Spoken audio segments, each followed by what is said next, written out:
अध्यात्म सरोवर ग्रंथ का हम स्वाध्याय कर रहे हैं। इसमें पृष्ठ संख्या 250 अहंकार का प्रकरण पढ़ रहे हैं हम। तो शुद्ध अहंकार के विषय में चर्चा हो रही है। यद्यपि स्वच्छता, सुंदरता आदि गुण वस्तु के स्वरूप हैं, पुनरपि उनको उसी रूप में रखना, देखना तथा प्रभावित ना होना सबके बस की बात नहीं है। यह उच्च ज्ञान तथा पुरुषार्थ से ही संभव है। अतः निम्न योग्यता वाले को यह आदर्श मानकर वैसा बनने के लिए प्रयत्नशील रहना चाहिए। किसी भी अधिकाधिक लाभकारी, उत्कृष्ट तथा सुंदरतम वस्तु की रचना में अधिकाधिक ज्ञान तथा पुरुषार्थ का सहयोग होता है। अतः किसी वस्तु से आकर्षित होने पर उसकी गुणवत्ता तथा रचना के साथ उसके संयुक्त उपादानों तथा उसके रचयिता का भी स्मरण करना चाहिए। तो यहाँ क्या कह रहे हैं, कोई भी वस्तु हम देखते हैं तो उसमें जो आकर्षित होते हैं, तो उस आकर्षक होना तो ठीक है, लेकिन उसके पीछे उसके उपादान कारण में क्या है और उसकी रचयिता कौन है, उसको भी स्मरण करना चाहिए। जैसे हम व्यक्तियों को देखते हैं, शरीरों को देख के प्रभावित हो जाते हैं, तो शरीर के पीछे के उपादान कारण को भी देखना चाहिए। रस, रक्त, मांस, मज्जा, हड्डी सब है। भोजन को खाते हैं तो भोजन खाते समय भी उसके उपादान कारण देखना चाहिए। हलवा हमको अच्छा लग रहा है तो हलवा के पीछे क्या है, बेसन है, अथवा गाजर की हलवा बनाते हैं उसमें मीठा है, घी है। उपादान कारण को जब हम देख लेते हैं तो ये बुद्धिमत्ता होती है। और साथ साथ रचयिता, बनाने वाला कैसे होता है। जैसे हम रास्ते घाट में भोजन करते हैं, होटल में करते हैं, तो बनाने वाले शुद्धता रखते नहीं हैं। कोई गुटखा खा रहा है, कोई शराब पी रहा है, कोई कुछ हाथ साफ नहीं होता है, फिर भी वो बना लेते हैं और हम खा भी लेते हैं। तो उपादान कारण और रचयिता, जो उपादान कारण है, मान लीजिए कोई वहाँ बैठ के खड़े होके खाता रहता है, वो पानी पूरी खा लेता है, तो उसके पीछे जो हाथ डुबा के देता है, हाथ भी साफ नहीं और उपादान कारण भी उतना स्वच्छ नहीं होता है। तो उपादान कारण को भी मन में रखना चाहिए और रचयिता को भी स्मरण करना चाहिए। पुनः अपने लिए उचित, अनुचित, विहित अविहित का विचार कर ग्रहण तथा परित्याग कर देना चाहिए। इससे अतिरिक्त दोष से बचा जा। आचार्य की आवाज नहीं आ रही। आ रही है। आपके में कुछ गड़बड़ी है। हाँ, आप ईयरफोन लगा दीजिए अथवा बढ़ाइए आवाज। चलिए ठीक है, आगे देखते हैं। तो विहित, अहित, विहित और अविहित, उचित अनुचित को विचार करके ग्रहण तथा परित्याग कर देना उचित है। इससे आसक्ति दोष से बचा जा सकता है। ठीक है, क्या समझे हम इसमें? तो जब हम उपादान कारण को सोचते हैं और रचयिता को देखते हैं तो उसमें हम आसक्त नहीं होते हैं। आज हम भोजन में आसक्त हो जाते हैं, किसी व्यक्ति में आसक्त हो जाते हैं, राग हो जाता है। किसी छोटे बच्चे को देखते हैं अथवा परिवार में कोई ऐसे छोटे बच्चे होते हैं परिजनों में, तो स्वाभाविक रूप से उनके रूप, रंग आदि को देख के। किसी को आवाज आ रही है आचार्य जी की? माता जी सभी को आ रही है। सभी को आ रही है, सभी को आ रही है। हाँ जी आ रही है, हाँ जी आ रही है, आवाज सभी को आ रही है। आप अपने मोबाइल चेक कीजिए। चलो इनको मैं रिमूव कर दिया, फिर जुड़ेंगे वो, फिर आ जाएगा। हाँ, तो आसक्ति का कारण क्या है, हम उसके पीछे के दृष्टि को नहीं पकड़ पाते हैं अथवा विचार नहीं करते। जब हम पीछे की दृष्टि को विचार करेंगे, शरीर में आसक्त हो रहे हैं तो शरीर के पीछे जाइए। पुरुष को स्त्री में हो रहा है, स्त्री को पुरुष में हो रहा है, तो उसके पीछे जब हम ज्ञान दृष्टि को खोलेंगे, सत्वगुण में युक्त होंगे, तो प्रेम होना अलग बात है, एक दूसरे से सहयोग लेना अलग बात है, यथा योग्य व्यवहार करना अलग बात है। लेकिन जो दोष युक्त व्यवहार अथवा विचार से हम युक्त होते हैं, उसको हटाने के लिए हमको कई प्रकार से उपाय करना होता है। एक तो अपवित्रता शरीर के देख के हटा सकते हैं, और दूसरा माँ, बहन, बेटी आदि जैसे हम अपने परिवार के लोगों के साथ व्यवहार करते हैं, ऐसे ही दूसरे, चाहे पुरुषों के साथ हो अथवा महिलाओं के साथ हो। तो ये दोनों प्रकार से जब हम ईश्वर की कृति को देखते हैं, ये जो मनुष्य है, यदि हम सकारात्मक दृष्टि से देखेंगे तो मनुष्य, प्राणी जगत, पूरा सृष्टि परमात्मा की कृति है, परमात्मा की विशेषता को दर्शाते हैं। कितने व्यक्ति हैं, अलग अलग रूप है, रंग है, आकृति है, ये सब हम देखते हैं। और दूसरा, जब हम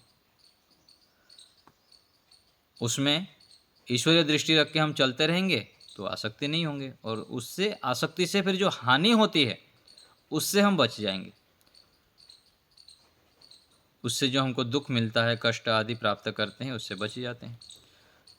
शोभायमान वस्तु अथवा व्यक्ति के निर्माण में निश्चय से धर्म कारण होता है, परंतु वर्तमान में उसके सब गुण तथा कार्य धर्मयुक्त ही रहेंगे ऐसा अनिवार्य नहीं है। जैसे कि एक स्वस्थ, बलवान, बुद्धिमान, रूपवान व्यक्ति को ऐसा शरीर पूर्व जन्म के धर्माचरण के आधार पर मिला है, किंतु वर्तमान जीवन में वह जो कुछ करेगा वह उचित ही होगा ऐसा अनिवार्य नहीं है। ये देखिए कर्मफल सिद्धांत को दर्शाता है। जो भी हमको मिला हुआ है, जो भी जिस वस्तु को हम देखते हैं, तो कुछ व्यक्ति होते हैं रूपवान, गुणवान होते हैं, लेकिन उनके अंदर बहुत सारे दुर्गुण होता है। और दूसरा, कुछ विकलांग होते हैं, कम शरीर में इतना सामर्थ्य नहीं होता, लेकिन विशेष गुण दिखाई देता है। तो उसके पीछे जो शरीर अच्छा मिला हुआ है पूर्वजन्म का कारण है, और जो विशेष गुण हैं पूर्वजन्म के कारण होते हैं। और यहाँ पर भी अच्छे शरीर मान लीजिए पूर्वजन्म के कर्मों के कारण मिल गया, लेकिन यहाँ पर पुरुषार्थ नहीं किया, हो अच्छे संगति नहीं मिले, अच्छे माता पिता नहीं मिले, अच्छे गुरु आचार्य नहीं मिले, अच्छे वातावरण नहीं मिला, और स्वयं भी पुरुषार्थ नहीं किया। सबसे बड़ी बात तो स्वयं पुरुषार्थ करना। स्वयं यदि यहाँ पुरुषार्थ करते हैं तो कैसे भी हमारे पीछे जन्म का कर्म हो, हम यहाँ श्रेष्ठ बन सकते हैं। आज हम देखते हैं अलग अलग व्यक्ति कई प्रकार की बहानाबाजी करते हैं ना, कि मेरे को तो ऐसे नहीं मिला जी, माता पिता ऐसे नहीं मिले, मेरा तो आर्य समाजी परिवार नहीं है। तो जितने भी हम ये सब बातें बताते हैं उसके पीछे हमारे अपने ही कमी को हम दर्शा रहे हैं। परमात्मा ने हमको शरीर प्रदान कर दिए, अच्छे हाथ, पैर, मस्तिष्क आदि सब कुछ ठीक ठाक है। उसके बाद तो हम अपने भाग्य की विधाता हम स्वयं हैं। यदि हम यहाँ पर पुरुषार्थ नहीं करते हैं, अत्यंत पुरुषार्थ नहीं करते हैं, तो हम विशेष उपलब्धियों को प्राप्त नहीं कर पाएंगे। कोई भी बड़ा लक्ष्य है, बड़ी सफलता है, अथवा विशेष हम सुख शांति, स्थिर सुख शांति प्राप्त करना चाहते हैं, तो उसके पीछे एक ही कारण होगा। यदि हम उसको प्राप्त करेंगे तो मेहनत, पुरुषार्थ। आज हम जहाँ पर हैं, जिस स्थिति में भी हैं, पीछे हम देखें हमारे माता पिता कितने मेहनत किए, गुरु आचार्य से लेकर और अपने स्वयं भी हम जितना मेहनत किए हैं आज यहाँ पर हैं। और भी मेहनत करते तो और भी आगे बढ़ जाते। चलो पीछे का तो छोड़ देते हैं, अभी की बात है।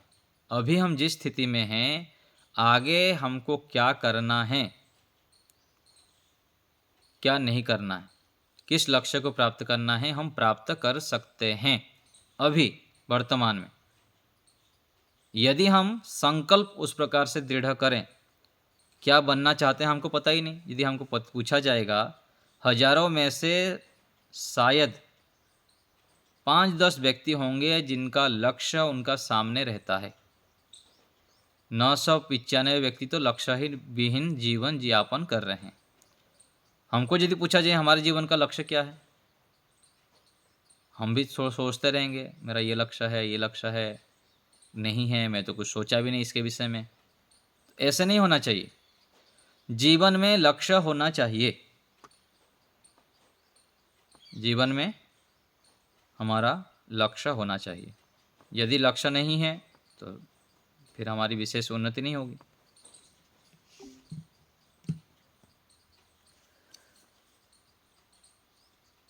तो क्या हम अपने जीवन के लक्ष्य बनाना चाहते हैं अथवा लक्ष्य को प्राप्त करना चाहते हैं? आवाज़ आ रही है ठीक से? आचार्य जी आ रही है, आ रही है, बहुत अच्छी आ रही है। ठीक है, मैं ये चेंज किया ना इसलिए।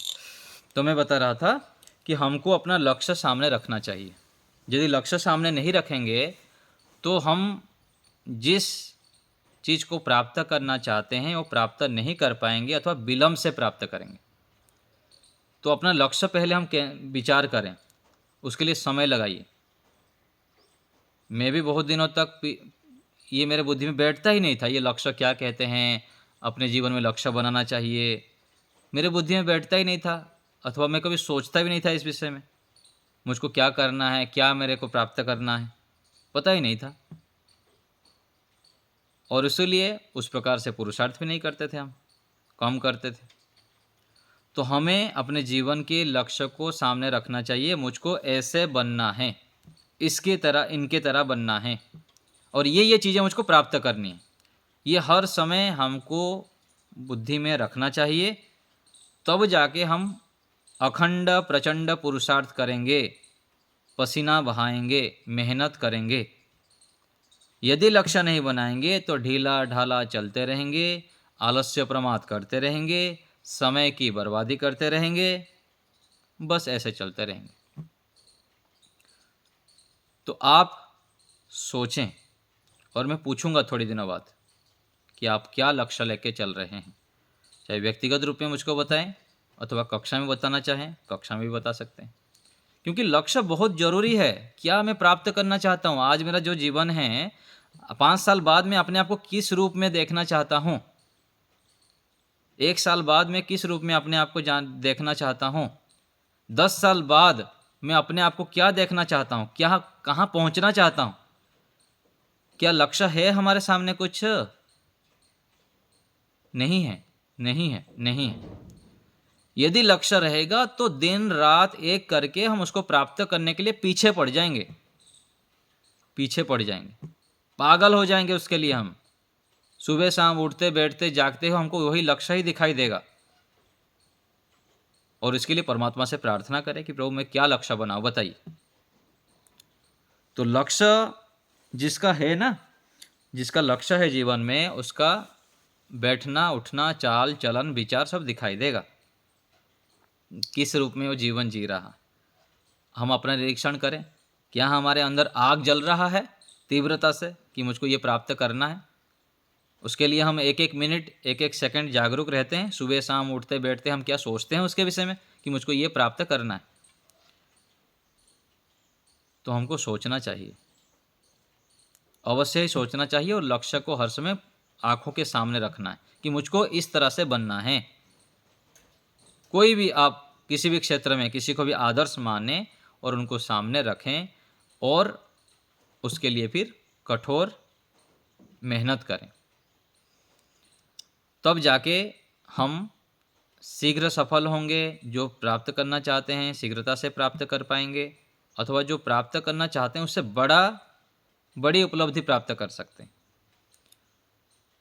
तो आज आपको सोचने के लिए दे रहा हूँ, सोचिएगा, विचार करिएगा। क्या आप लक्ष्य रखें, लिख के रखिएगा कि मैं 1 साल बाद ये प्राप्त करना चाहता हूँ, 5 साल बाद ये प्राप्त करना चाहता हूँ, चाहे लौकिक उपलब्धि है तो चाहे आध्यात्मिक उपलब्धि है, कि मुझको भोजन में संयम करना है और सारे इंद्रियों के ऊपर संयमित रखना है। मैं क्रोध करता हूँ तो क्रोध इतना करता हूँ, इतना मुझको छोड़ना है। मैं प्रतिक्रिया कर देता हूँ, कोई कुछ बोलता है तो मैं तुरंत रिएक्ट कर देता हूँ, धैर्य नहीं रख पाता हूँ, ये मुझको छोड़ना है, ये मेरा गलत आदत है। अथवा मैं समय को व्यर्थ गवाता हूँ, अनावश्यक बातें करता हूँ, मुझको उस बातें को रोकना है। ऐसे बुराई को छोड़ने के विषय में और अच्छाई को ग्रहण करने के विषय में लिखें। मैं क्या प्राप्त करना चाहता हूँ लिखित रूप में रोज रोज लिखिए कि मुझको ये चाहिए। मैं जितेंद्रिय बनना चाहता हूँ, मैं वैराग्य को प्राप्त करना चाहता हूँ, मैं पुरुषार्थी बनना चाहता हूँ, मैं ईश्वर भक्त बनना चाहता हूँ, ईश्वर में मेरी रुचि हो जाए। आज मैं 10 मिनट बैठता हूँ उपासना में, मेरी ऐसे अंदर से इच्छा है कि मैं आधा घंटा बैठूं, फिर उसको बढ़ाना है, 10 मिनट से बढ़ाते बढ़ाते आधा घंटा तक पहुँचना है। मेरी आज ईश्वर में रुचि नहीं है, श्रद्धा नहीं है, प्रेम नहीं है, विश्वास नहीं है, उसको बढ़ानी है मेरे को। इस प्रकार से हमें अच्छे अच्छे संकल्प, व्रत को लेना चाहिए, मन में लाना चाहिए और लिखित रूप में रखिए। ऐसे केवल सोच लेने से काम नहीं चलेगा। तारीख डालिए, लिखिए और कितने दिन बाद प्राप्त करना चाहते हैं ये भी लिखिए। ना कि लिख दिया तो लिख दिया बस, 6 महीने बाद ये मैं प्राप्त करना चाहता हूँ, उसके लिए फिर दिन रात उसी पे लिखना, पढ़ना, सोचना। ऐसे जब हम करेंगे तो शीघ्रता से हमको प्राप्त हो जाएगा। क्योंकि मनुष्य को परमात्मा ने ये सामर्थ्य दिए हैं कि हम जो सोचते हैं वह बन जाते हैं। फिर से सुनिए, जो हम सोचते हैं वह हम बन जाते हैं। क्या हम सोचते हैं? देखिए, बार बार हम सुनते हैं ये कि हम जैसे देखते हैं वैसे बन जाते हैं, जैसे खाते हैं वैसे बन जाते हैं, जैसे सुनते हैं वैसे बन जाते हैं, जैसे सोचते हैं वैसे बन जाते हैं। तो इसको सुधार कैसे, अपडेट कैसे करेंगे हम? क्या सोचना है हमको, क्या बनना है, उसको लिखित रूप में रखिए। तब देखिएगा हम शीघ्रता से उसको प्राप्त कर लेंगे। आगे देखते हैं, पढ़ते हैं। वह सुंदर व्यक्ति भी छल कपट व्यभिचार अभक्ष आचरण आदि करता हो तो वह आचरण अनुचित ही रहेगा, भले ही उसका रूप कितना ही सुंदर क्यों ना हो। इस प्रकार दोष को दोष तथा गुणों को गुण मानकर त्याग ग्रहण करना चाहिए। एक गुण के साथ 10 दोषों को गुण तथा 10 गुणों के साथ एक दोष को गुण मान लेना उचित नहीं। गुणों को गुण तथा दोषों को दोष रूप में ही मानना जानना चाहिए, व्यवहार में उसी के अनुरूप करने चाहिए। ऐसा ना करना पक्षपात होता है। गुण, दुर्गुण, है, उपादेय, उचित, अनुचित, पाप, पुण्य आदि का निर्णय वेदों, शास्त्रों, श्रेष्ठ महापुरुषों के उपदेशों तथा उनके व्यवहारों से करना चाहिए, परिस्थिति अथवा अनुभूति मात्र से नहीं। ये तो मेरी अनुभूति है, मैं तो ऐसा मानता हूँ, ये प्रामाणिक नहीं होता है। जो हम मानते हैं, जो हमारी अनुभूति है, उसको ऋषियों के साथ मैच कराना पड़ता है, गुरु आचार्यों से प्रमाणिक कराना पड़ता है कि मैं ऐसे ऐसे मानता हूँ, मेरी अनुभूति इस रूप में है, क्या ठीक है क्या? यदि नहीं करेंगे तो गलत मान्यताओं को लेके ढोते रहेंगे और फिर हानि उठा लेंगे, विशेष उन्नति नहीं कर पाएंगे। तो इस प्रकार से हमें अभिमान आदि दोषों से दूर रहना है, अहंकार को हटाना है, दोष को दोष रूप में, गुण को गुण रूप में जानना है। अपने अंदर जो दोष है उसको स्वीकार करना है कि मेरे अंदर ये दोष है। बड़ों के सामने स्वीकार करिए, सार्वजनिक रूप से स्वीकार करिए कि मैं ऐसे दोष कर लेता हूँ, आगे नहीं करूँगा। कोई भी अच्छे गुण को ग्रहण करने के लिए और कोई भी दुर्गुण को छोड़ने के लिए दूसरे को बताना पड़ता है। सार्वजनिक रूप से जब हम घोषणा कर देते हैं कि मैं कल से क्रोध नहीं करूँगा, मैं कल से सत्य ही बोलूँगा, मैं आज से आलस्य प्रमाद नहीं करूँगा, तो व्यक्ति फिर सावधान हो जाता है कि मुझ करूँगा तो लोग क्या बोलेंगे। ऐसे ही गुणों के विषय में कि मुझको इतने दिन बाद ये कार्य करना है, मुझको इतने दिन में इस प्रकार से उपलब्धि प्राप्त करनी है, घोषणा कर दिया सबके सामने, तो फिर वही आपको धक्का देगा कि हाँ ये घोषणा किया था, नहीं करूँगा तो लोगों के सामने में निंदा हो जाऊँगा और ऐसे ऐसे लोग भी कहेंगे बोला था क्या किया तुमने। तो हमको ऐसे करना भी चाहिए, इससे विशेष लाभ होता है। अच्छे लोगों के सामने, श्रेष्ठ लोगों के सामने घोषित कर लेना चाहिए कि मैं इसको छोड़ना चाहता हूँ, इनको ग्रहण करना चाहता हूँ। आगे देखिए उपसंहार। समस्त दुखों से छूटकर परमानंद प्राप्ति के इच्छुक आध्यात्मिक व्यक्ति को चाहिए कि मन, वाणी और व्यवहार में दुर्भिमान की भावना को उभरने ना दे। ये कितनी बड़ी बात देखिए। अभिमान को, जो दुर्भिमान है, अहंकार है, उसको उभरने ही ना दे। आ गया फिर सोचते रहते हैं क्यों मैं ऐसे किया, ऐसे नहीं करना था। ये कितनी बड़ी बात देखिए। क्या ऐसे हम बन सकते हैं या असंभव लग रहा है? असंभव कुछ भी नहीं। यदि हम बहुत तीव्र उग्र पुरुषार्थ करेंगे, कठिन मेहनत करेंगे, ईश्वर भक्ति करेंगे, खान पान में ध्यान रखेंगे, विशेषकर जो लौकिक व्यक्ति तो चलो अपने ढंग से खाना पीना मौज मस्ती करते हैं, आध्यात्मिक व्यक्ति को भी खान पान के विषय में जानकारी नहीं होता है। वो मात्रा से अधिक भोजन कर लेते हैं, विपरीत आहार करते रहते हैं और प्रतिकूल आहार भी करते रहते हैं, विरुद्ध आहार करते रहते हैं और उससे ग्रसित होते रहते हैं, रजोगुण तमोगुण से युक्त होते रहते हैं। इसलिए खान पान के विषय में विशेष जानकारी आयुर्वेद आचार्यों से मिलकर, आयुर्वेद से संबंधित वीडियो आदि पढ़कर, देखकर, अच्छे पुस्तकें पढ़कर जान लेना चाहिए कि मेरे लिए क्या अनुकूल है, कितना आवश्यक है।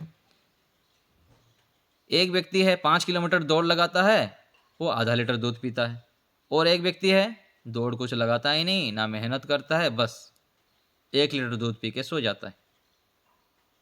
तो 5 किलोमीटर जो दौड़ लगा रहा है उसका तो पाचन हो जाएगा, आधा लीटर भी पच जाएगा। लेकिन दूसरा व्यक्ति ना व्यायाम करता है, ना कुछ शारीरिक व्यायाम ये करता है, फिर भी अधिक खाता है।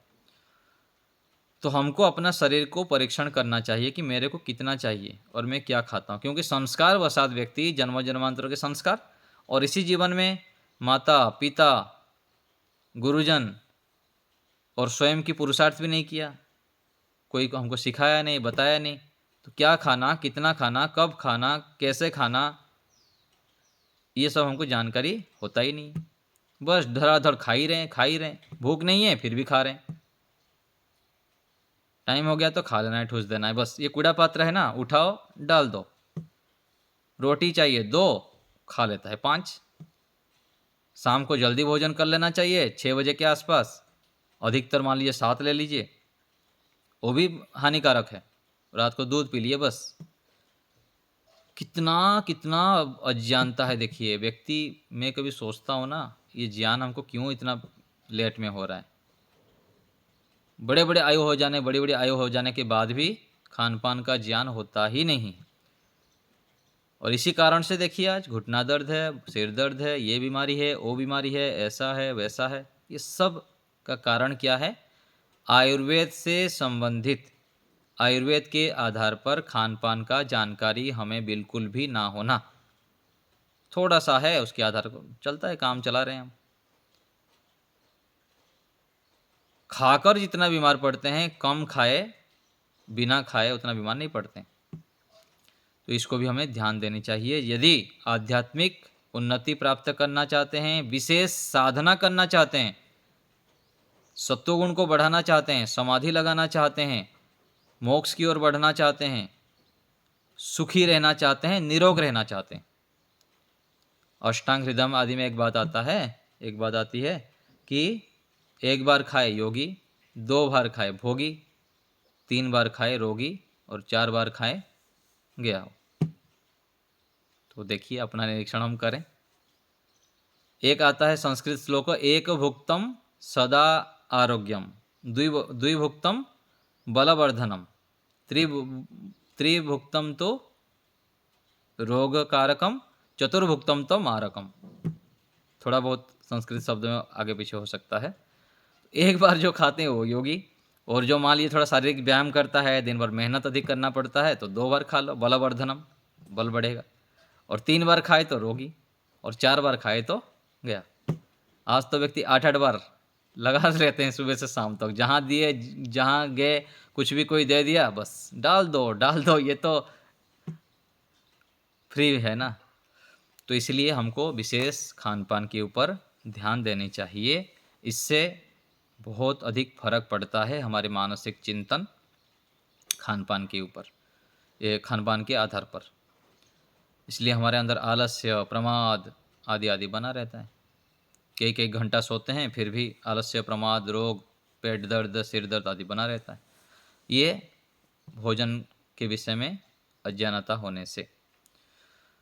तो मन, वाणी और व्यवहार में हम दुराभिमान की भावना को उभरने ना दें। ये कब होगा? जब हम सत्वगुण से युक्त रहेंगे। और सत्वगुण से युक्त कब रहेंगे? जब हमारा पेट हल्का रहेगा, कम खाएंगे, पौष्टिक खाना खाएंगे, हल्का खाना खाएंगे। तो शरीर जब हल्का रहेगा, पेट हल्का रहेगा, तो बुद्धि भी ठीक काम करेगी।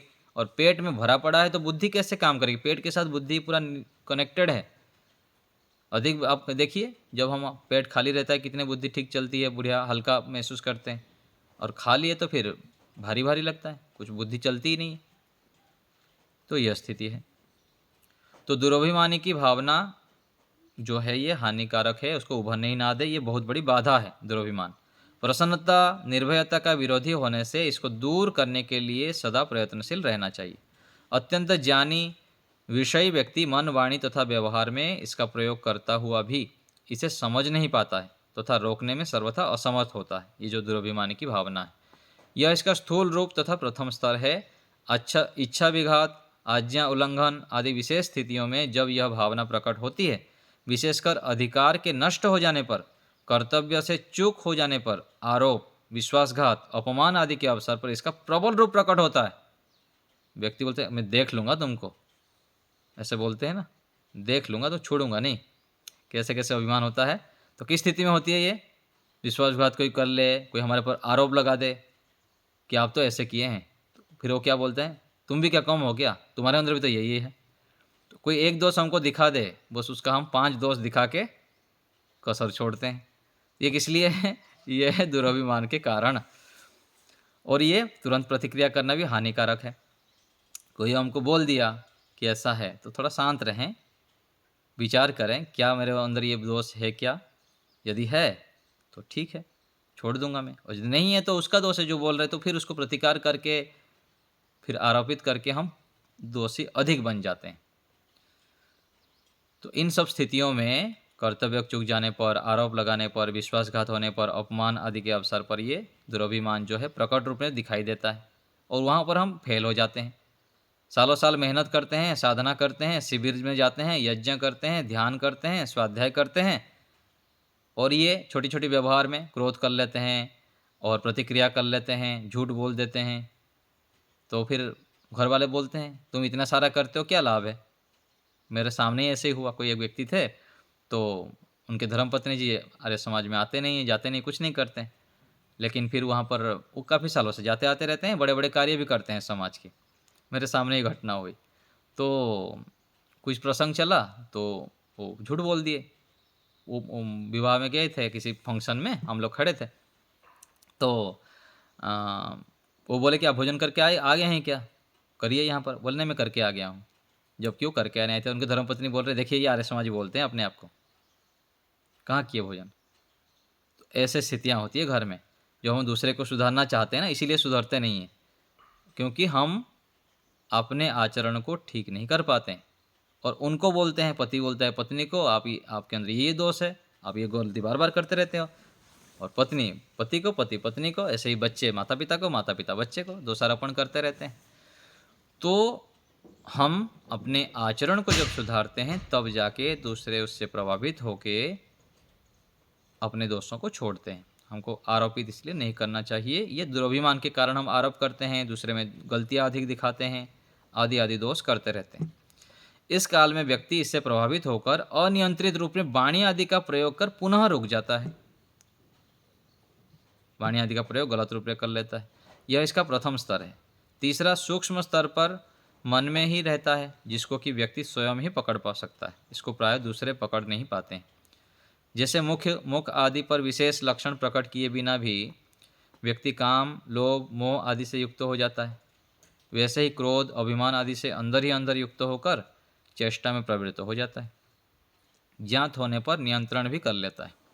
विवेकी, दृढ़, संयमी व्यक्ति लौकिक शुद्ध मिथ्या अहंकार से रहित होकर कार्य करता है। इस प्रकार बनने का तथा लौकिक अभिमान को दूर करने के कुछ उपाय: विवेक को दृढ़ करना, संयमी बनना, अहंकार से रहित होना। क्या उपाय है? कुछ उपाय भी देखिए बता रहे हैं। आध्यात्मिक दृष्टि से लौकिक अहंकार युक्त व्यक्ति बुद्धिहीन, अविवेकी तथा अंधे के समान होता है। अतः इस दोष को शीघ्र दूर करना है। यह दृढ़ संकल्प बनाना है कि मुझको अभिमान नहीं करनी है, नहीं करनी है, नहीं करनी। जितनी भी आध्यात्मिक अथवा लौकिक संपत्तियां हैं, सब ईश्वर की है। पुनः दूसरे की शक्ति के बल पर अभिमान करना क्या उचित है? इसका पुनः पुनः चिंतन करना कि मेरे पास जो है सब तो ईश्वर का है, किस चीज़ की मैं अभिमान कर रहा हूँ? उनके शक्ति सामर्थ्य का तो मैं अभिमान करूँ, ये क्या ठीक है क्या? मेरी योग्यता गुणवत्ता को सभी जाने माने, यह अनिवार्य नहीं है। अतः मेरी सुने, मेरा आदर करे, मेरे अनुसार ही चले, यह कैसा हो सकता है? ऐसा मानकर व्यवहार करने का प्रयत्न करना चाहिए। व्यवहार में कहाँ कहाँ प्रतिकूलता भी आ सकती है, सामान्य रूप से पूर्वतः विचार कर निर्धारित कर लेना चाहिए। अवसर आते ही तत्काल सतर्क हो जाना चाहिए। आदेश, निर्देश, सलाह आदि मांगे जाने पर अथवा अधिकृत क्षेत्रों में देने चाहिए, नहीं तो नहीं देना चाहिए। अन्यत्र अवज्ञा की पूरी संभावना रहती है। उस स्थिति में अभिमान उभरता है, अतः इससे बचना चाहिए। अपने क्षेत्र में ज्ञानी, अनुभवी, संयमी, गंभीर, धैर्यवान व्यक्ति अधिकारी होता है। इन गुणों से रहित तथा अन्य क्षेत्र में प्रवृत्त असमर्थ व्यक्ति अभिमान वशात जब अपना प्रभुत्व दर्शाना चाहता है तो उसकी वह स्थिति हो सकती है जो दो युद्धरत बलवान के बीच पड़ने वाले एक निर्बल की होती है। अतः इन बातों का ध्यान रखना चाहिए। तो ये सब उपाय बता रहे हैं। और भी आध्यात्मिक क्षेत्र में लौकिक क्षेत्र के प्रत्येक नियम लागू नहीं होते हैं। जैसे कि लोक में अपमान, अन्याय करने वाले से सहन करने वाला भले ही दोषी माना जाता है, परंतु आध्यात्मिक क्षेत्र में यह अनुचित नहीं है सहन कर लेना। यहाँ तो सहन करना ही उचित है। अभिमान के निवारण में मौन भी एक अमोघ उपाय है। मौन रह जाना है। लोक में कहा जाता है विष पी लेना सरल है, परंतु अपमान सहन कर लेना सरल नहीं है। देखिए, कोई अपमानित कर दे, हमारा कोई निंदा चुगली करता हो और हम सुन ले और शांत रह जाए, कितना कठिन है। व्यक्ति तुरंत आ जाते, अच्छा मेरे बारे में बोल दिए, ऐसे ऐसे बोलते हैं। तलवार का प्रहार सह्य हो सकता है, पर वाणी का प्रहार नहीं। आध्यात्मिक दृष्टि से सब मूर्खतापूर्ण बातें हैं। नियंत्रित चित्त वाले के लिए ध्वनि मात्र के अतिरिक्त कुछ भी नहीं है। देखिए, ये स्थिति हमको प्राप्त करना है।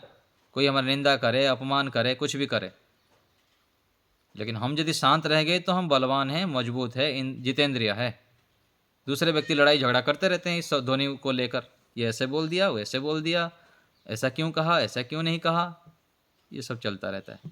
लेकिन जब योगाभ्यासी बन जाएंगे, ईश्वर भक्त बन जाएंगे, ईश्वर में विशेष श्रद्धा, विश्वास, समर्पण हमारा हो जाएंगे, हम सत्वगुण में प्रतिष्ठा हो जाएंगे, तो वहाँ पर किसी के भी बात, गलत बातें हमको प्रभावित नहीं कर सकता है, केवल ध्वनि मात्र लगेगा।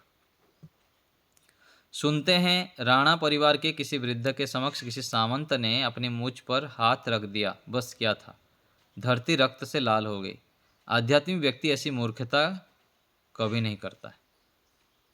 संसार में प्रतिकूलता का पूर्ण विनाश असंभव है। पदे पदे अन्याय, आरोप, अपमान आदि की संभावना बनी रहती है। अतः अपने मन को नियंत्रण करना उचित है। जैसे कि संपूर्ण धरती को निष्कंटक कर बनाने की अपेक्षा अपने पैर में ही जूता पहनना हितकर है। क्या कहा गया? अपने मन को नियंत्रण करना, नियंत्रित करना। दुर्भिमान को दूर करने के लिए इस प्रकार के अन्य उपायों को भी अनुष्ठान करना चाहिए। ठीक है, तो अभिमान हमारे अंदर कूट कूट के भरा हुआ है। एक भजन आता है ना, जिस दिन घमंड अपने सर से उतार देगा, उस दिन तुझे विधाता अनमोल प्यार देगा, जिस दिन घमंड अपने। तो हमारा जो विशेष परमात्मा से प्रीति नहीं हो पा रहा है, उसके पीछे अभिमान है, घमंड है, आदि आदि दोष हैं। जब हम विनम्र बन जाते हैं, पवित्र बन जाते हैं, निरभिमानी हो जाते हैं, तो ईश्वर हमें अपने गोद में ले लेते हैं। ध्यान में बैठेंगे तो ईश्वर का आनंद हमें मिलने लग जाएगा। तो ऐसे हमको प्रयास करना चाहिए। और कोई बात किसी को पूछना है तो बताइए।